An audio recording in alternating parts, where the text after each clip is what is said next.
चिन्यो तिमीले आद्यो यो के भएको मोटाको हो कि के हो आद्यो भनेको त तिमी त सुत्छौ त गुड गर्ल चिन्यो कि तिमी त के साह्रो मोटाको हो के साह्रो मोटाको कत्रो देखेको कि फेरि मुख फेरि सानै छ मुख सानो छ ज्यान यत्रो भइसक्यो अल्छी भइसक्यो मोटाएर बाई जुली बाई अब गए बाई यता बाई बाई जुली तातिसक्यो छ कति छिटो सिट ल भयो ल bye bye hello welcome back to another video आज हामी बोकालीर जाँदैछौँ होइन त अङ्कल हामी अब चाहिँ हाम्रो कुल पूजाको लागि बोकालिन जाँदैछौँ हामी कहाँ जाँदैछौँ बोकालिन हजुर कुमारी ए ल कुमारी जाँदैछौँ हामी स्टाफ भयो यहाँदेखि 15 मिनट लाग्छ होला जान अनि आउँदाखेरि चाहिँ म स्कुटी चलाउँछु अनि अङ्कलले बोका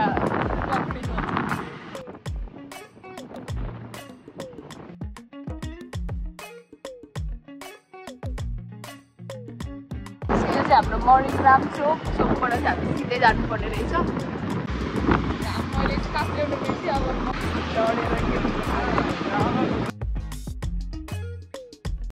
हामी लिन आइसक्यौँ यो कुन ठाउँ हो अङ्कल म पढ्दिनँ त्यसो यहाँ चाहिँ मन्दिर पनि रहेछ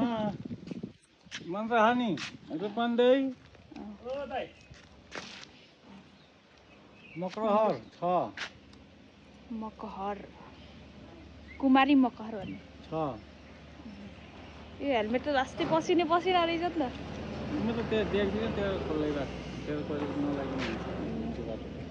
यहाँको तारा पनि छ यहाँ कस्तो राम्रो छैन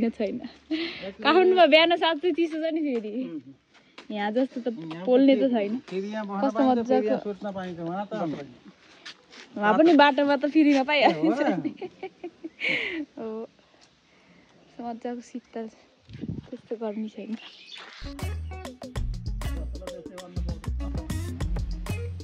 चलो बोकायो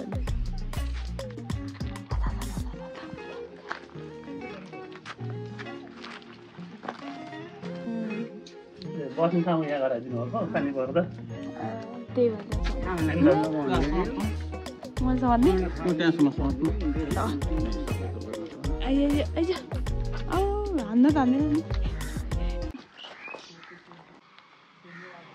यो चाहिँ हाम्रो बोका फुलको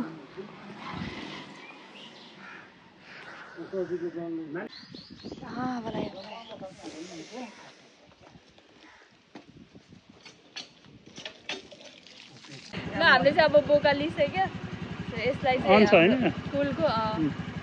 लगभग घरको कुलको पूजाको बोको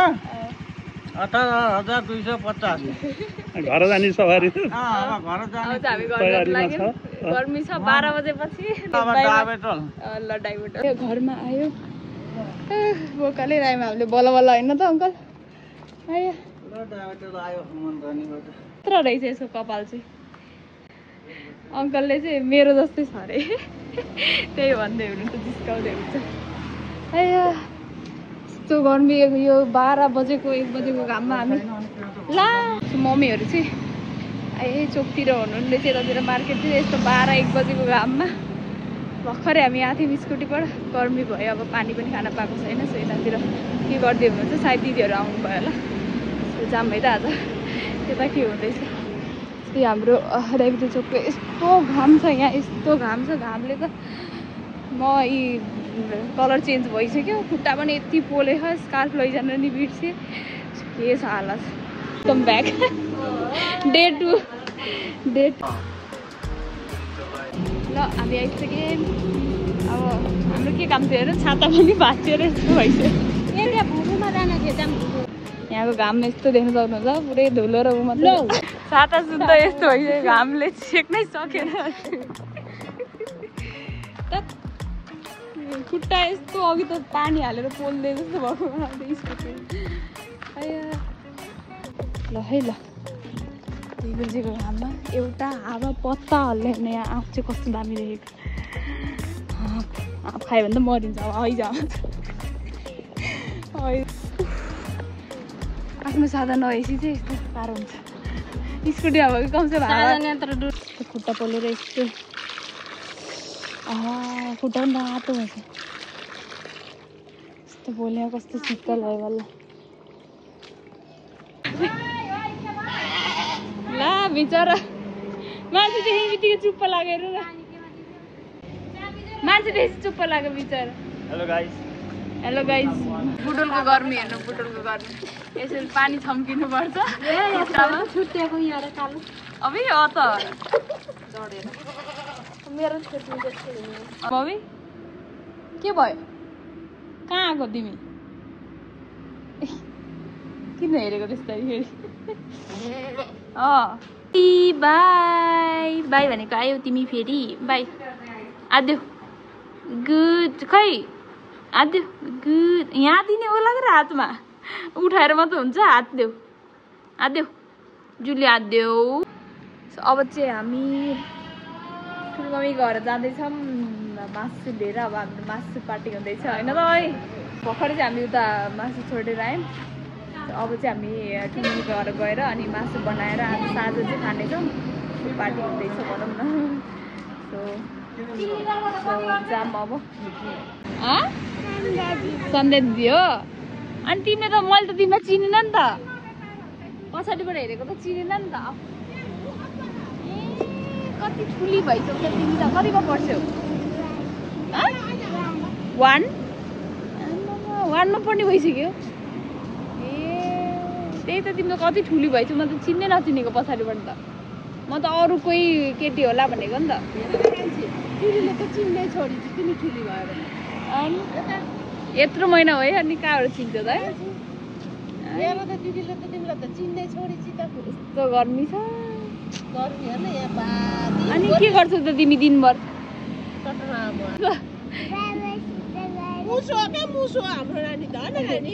बाबासँग के ए बाबासँग टिभी हेर्छौ अनि स्कुल जान्ने हो जान्छौ खै दाँत हेर त तिम्रो यता हेर त छि दाँत त गएछौ त फेरि यतिकै हेर्दै बसिदेऊ दिदी खै त तिम्रो घरमा हुनुहुन्छ ए म भोलि फेरि आउँछु ल पूजामा फेरि भेट हुने ल बाई बाई हामी ठुलमम्मीको घर आयौँ हेलो ठुलमम्मी नमस्ते ठुलुवा के बन्दैछ ए भुडी काटी भएको होइन त कोही चाहिँ यहाँ गर्मी लोत्तर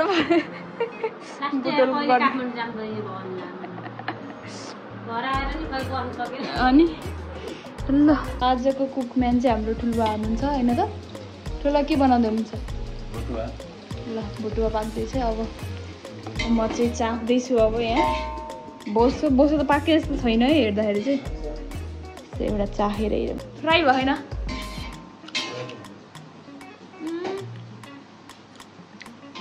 अलिअलि काँचो छ लसुन पनि हाल्नु पर्यो